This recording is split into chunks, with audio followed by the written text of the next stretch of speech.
कहाँ से पढ़ाई करके, कौन यूनिवर्सिटी से पढ़ाई करके आए हैं? आप तो पहले हिंदू थे, इसके बाद में आप डाइवर्ट हुए। हम अगर हिंदू थे तो हमारे साथ में जातिवाद क्यों होता था?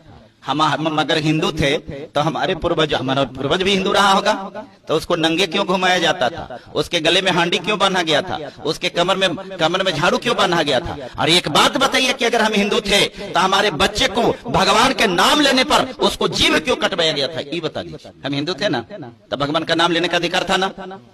तो हमारे बाल बच्चों को जीभ क्यों कटवाया जाता था? ये बता दीजिए ना। हम हिंदू थे, आना है। हम वोट देने के लिए हिंदू हैं, हमारा वोट लेने के लिए वो हिंदू हमको बना रहा है। हम हिंदू ना तो पहले थे ना आज थे। और एक बात और बताते हैं, ना हम हिंदू हैं ना मुसलमान हैं, हम तो एक परमेश्वर के सच्चे इंसान हैं। हमारा कर्म लोगों को जो जीवन देना है, लोगों को मदद करना, उसको सहायता करना, दुख में है तो उसको हम मदद करते हैं। यही हमारा पेशा है, यही हमारा धर्म है, यही हमारी मजहब है और हम यही सीखे।